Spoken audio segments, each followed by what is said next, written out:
Je m'appelle Samuel, je travaille en informatique, je suis dans les Pays de la Loire. J'ai un problème avec l'alcool depuis plusieurs années. Voilà, je fais sevrage sur sevrage depuis que j'ai 20 ans, mais ça, c'était sous prétexte de fête. C'est pour ça qu'en fait, après, ça vient petit à petit. C'est qu'on pense longtemps être dans le contrôle. Et c'est d'ailleurs une vérité au début. Bah, il y a eu toutes les étapes de se demander bah, pourquoi est-ce que je retombe dedans à chaque fois, pourquoi, voilà. Je ne trouvais pas de réponse par rapport aux spécialistes que je consultais. J'ai pas pris mon temps, mais si j'ai pris le temps quand même de l'introspection et de savoir pourquoi, vraiment, pourquoi par exemple, je me reconnaissais pas dans une cure, par exemple.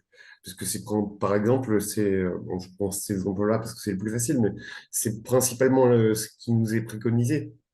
J'ai assez vite compris que bah non, c'était pas du tout, ça me correspondait pas, quoi. Par le plus grand des hasards, je pense, sur Google. De souvenir, je pense que c'est quelque chose comme ça. Puis après, bah, j'ai bookiné, on va dire. J'ai bookiné les pages web.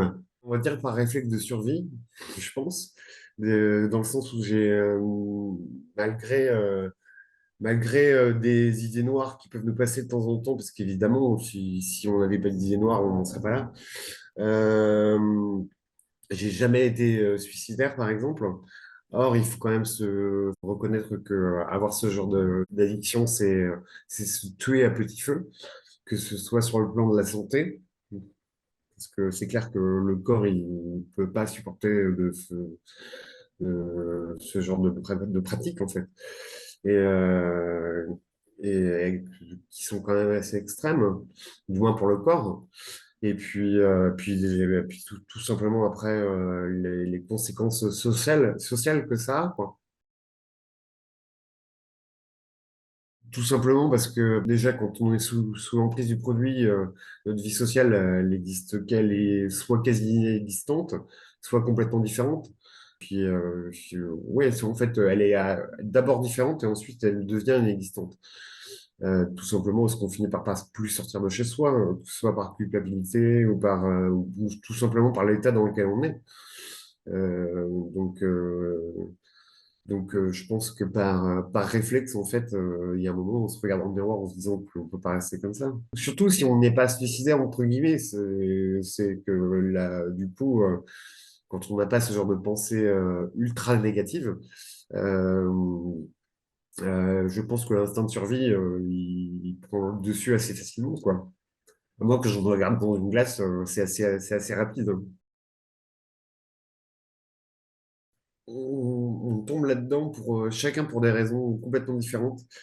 Personnellement, ça n'a jamais été par rapport comment dire, à des inhibitions, des choses comme ça. Bon, moi, ça a toujours été pour dormir et pour m'anesthésier le cerveau. Donc ça, c'est personnel. Mais voilà, ça, c'était pour moi.